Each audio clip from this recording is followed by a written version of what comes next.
So, hello everybody, and we are the Hartford area tour. My name is Kevin Parody. I attend the Hartford Band at Trinity College Academy, and my teacher was James Viteskis. I'm Alan Jackson. I went to Collins High School, and my teacher is Betsy Dillard. I'm Charles Bittner. I went to Pathways, and my teacher was Raul Vargas.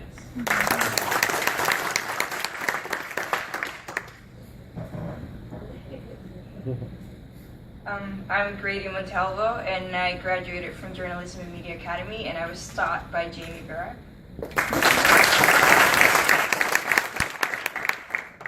So the Hartford area tour was designed with tourists in mind for people to come down to Hartford and explore a lot of things it has to offer. Of course, it's for people who are just, coming by, maybe they're stopping somewhere like the convention center, and they should see a lot of other things.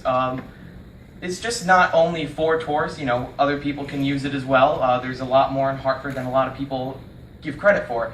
So what we've done is we've compiled a list of 40 iconic sites around Hartford, such as the Mark Twain House, the Old State House, the Harriet Beecher Stowe Center, Elizabeth Park, just things that people should see when they come here. A lot of these great places that are just, beautiful landmarks of Hartford. So we've compiled them in lists, and we have a few features in our app that we'll go over a bit more in depth, but we have the entire list of all of them, which will allow you to see them. They're all sorted by locations, neighborhoods like North End, South End, West End, and downtown. And from there, you can just kind of click on them, and it'll take you to a landmark page where you can either open up another website, the actual website for that location, or it'll open up Google Maps, and you can go from Google, it'll open up Google Maps with the address stored right there. We have another feature that allows you to create your own tour or choose preloaded tours that we think people should see. And from there, you can also take a survey that'll see what kind of sites best suit you, or which ones are tailored for you. And so, with that being said, we can move on. Yeah. So here is the list of all of the sites that we have. It is all 40 of them separated by their neighborhood. You can see all of them and pick which one you want from here. And as I said previously, you can choose to either use Google Maps to find your way there, or you can open up your device's default web browser, and you can go to that place's actual website, should it have one.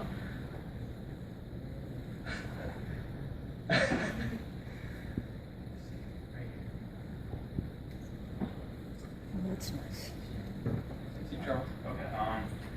My section is Sites Near Me, and basically, Sites Near Me is part of our app where you get to see all 40 sites on a Google Fusion table, and when you click on each pin, a photo, the site name, and a description of the app pops up. And I think this is very convenient because if you want to be in a certain neighborhood, if you want to take a certain path to go somewhere after, it's a very good way to find a site near you.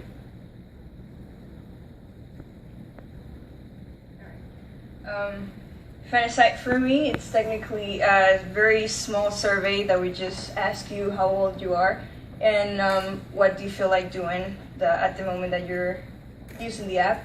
That's its functionality, its purpose is for people that don't know where they want to go, or they just don't simply know Hartford at all. So after you answer the questions, and you hit find site, then you have a list of the different sites that correspond to your previous answers. And if you click and you choose on one of those sites, then you'll be directed to Google Maps, and it will give you directions to the landmark.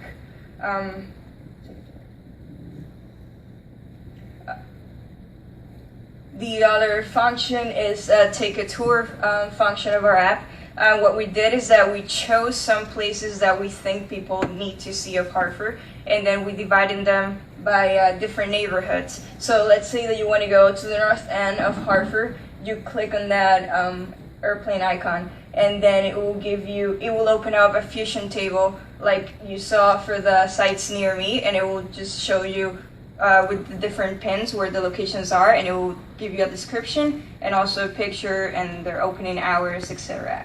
And after that, if you check and you really like the tour, then you can go ahead and click on the tick tour, and then that will direct you to the Google Maps. The other function is create a tour, and Alan worked on it, so I'll leave you to that. Pretty much you go and pick whatever sites from the list that you want, and in the order that you pick it, it'll make a list that you can go, and Google Maps will take you through site by site from your current location, and that's about it. That's a wrap.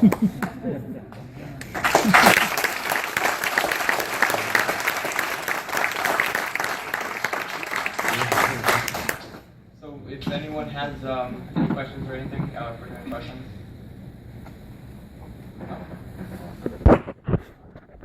What was the hardest thing? Yeah, I guess the hardest thing, which turned out to be kind of something that was pretty neat, was copyright. So none of the pictures on Google could be used. So that turned out to be something that was pretty cool. So we had to go to all 40 locations and, give a couple weekends to take pictures of them. But, I've gone to school in Hartford for about 6 years, and I haven't seen a lot of these places. So to actually get to see them, a lot of places I drive by, like the Riverside Park, I've never been there. It's fantastic. And just to get to see all of the sites and really see what's around Hartford was a challenge, but it turned out to be pretty cool. Cool.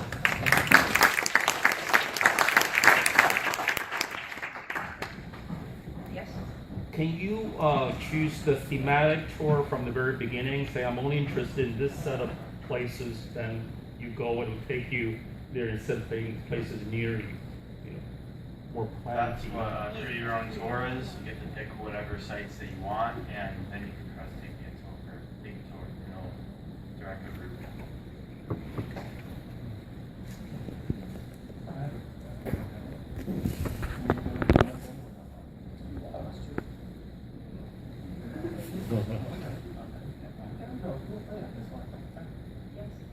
I don't have a question, just a comment. I'm happy to see that you put me and other people like me in the 26 and over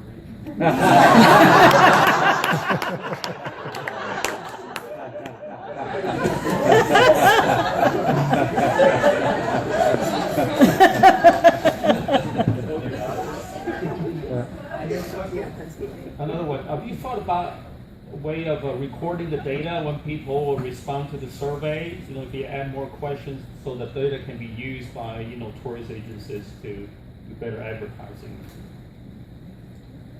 Can I just jump in?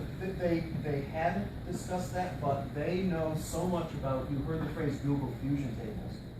It wasn't just a map that popped up, it's something a lot more technical. These guys learned so much about Google Fusion tables that absolutely that is something that they'd be able to do. I mean, it would take time to develop, but yeah, I think they're happy. For a fee, right?